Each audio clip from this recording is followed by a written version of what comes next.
নদীর বড় আইর মাছ ধরতে জামু আইসগো আমনেগো লইয়ে জামু কেমনে কি মাছ ধরা হয় নদীতে হেই আইসগো দেখামু মুই আইসগো এল্লা মাছ ধরতে জামু না অনেক মানু মিললে আইসগো মাছ ধরতে আছে হেইয়ে আমনেগো দেখামু বিশাল সন্ধ্যা নদীতে মানসে এইবেলি মাছ ধরে হেইয়ে দেখার লইয়া মোরা খালে গনে আস্তে আস্তে আউগাইতে আসি নদীর দিকে যাইতে লাগছি খালে গনে বাইরেইয়া মোরা নদীতে আইসি আইয়ে দেখি অনেক মানুষ এই জায়গায় মাছ ধরতে লাগছে মানে জাইল বেরিয়া হেইয়ের পর মাছ ধরবে তো এই যে জালগুলো দেখতে আছেন এইয়া অনেক আগেই রাখছিলে এর ভিতর কি মাছ ওড়ে হেই দেখা লাগবে নদীর চরে ডালপালা হালাইয়া হেরা জাইল পাতে আর হেইয়ের চাইর উপাইশ দিয়ে এইরকমের জাল দিয়ে বেড়া দিয়ে হেইয়ের পর মাছগুলারে ধরিয়া হালায় এছাড়াও অনেক ধরনের জাল আছে হেইয়া দিয়ে মাছ ধরা যায় তো এই জাইলে বেশি মাছ পাওয়া যায় নদীতে বড় বড় মাছ আছে হেয়াও পাওয়া যায় আর ছোট মাছ হেয়াও পাওয়া যায় হেই দেখ মুয়াইসগো এই জালগুলার ভিতরে অনেক ডালপালা আছে হেইয়া হালাই দিয়ে এরপরে জালগুলা টাইনিয়ে টাইনিয়ে আসতে একখানে আনতে হইবে হেলেই এর ভিতরে মাছগুলা পাওয়া যাইবে আগেই ডুব দিয়ে আতাইয়া এই মাছ কয়টারে ধরছে ইয়া দেখছেন বড় বড় চিংড়ি মাছ আছে হেয়ার লগে পাঙ্গাস আরো দেশি মাছ আছে অনেক ডুব দিয়ে জাইলের ভিতর দিয়ে আরো একটা পাঙ্গাস মাছ ধরছে সেটাও ভালো ডাঙ্গর আছে এখন এটা টলারের ভিতর রাখলে আরো ডুব দেবে এখন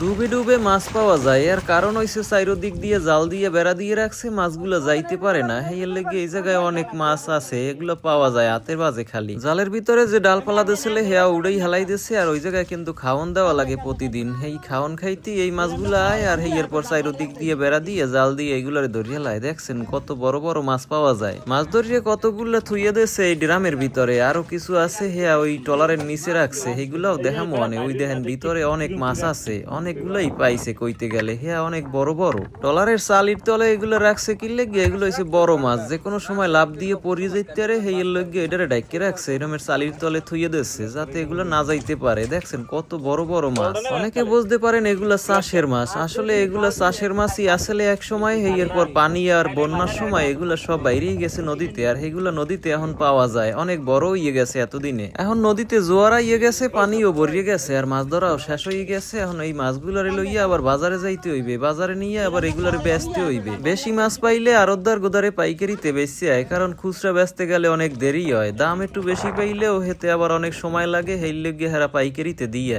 নদীর চরের মানুষের জীবনযাপন আর মাছ ধরার গল্প আমনেগো হুনাইলাম আর এ ধরনের অনেক জাল আছে যেগুলা দিয়ে মাছ ধরা যায় জাল ছাড়াও অনেক মানুষে আতাইয়াও মাছ ধরে নদীতে টগর আর ময়লার লগে অনেক ছোট মাছ আছে হেইয়া হগলি মিললে বাঁচতে আছে বাইসে বড়গুলারে লইয়া আবার যাইতে আছে বাজারের দিকে এখন যে দৃশ্যগুলো দেখাইলাম এগুলা সচরাচর মানুষের চোখে পড়ে না কারণ এয়া খুব সকালবেলায় এই রকমের মাছ ধরে নদীতে পানি কম আসলে হে সময় তো বোঝেন না যে এই নদীটা কত বড় এখন চরে আবার পানি আইছে জোয়ার হইছে এখন দেখেন কত বিশাল এই নদী মাছ ধরার শেষে জাল এইভাবেই গুছাইয়া রাখা হয় উপরে উড়াইয়া আবার অন্য কোনো বাস্তব চিত্র আমনেগো সামনে তুললে ধর্ম আনে আজগো মতো এইখানেই বিদায়।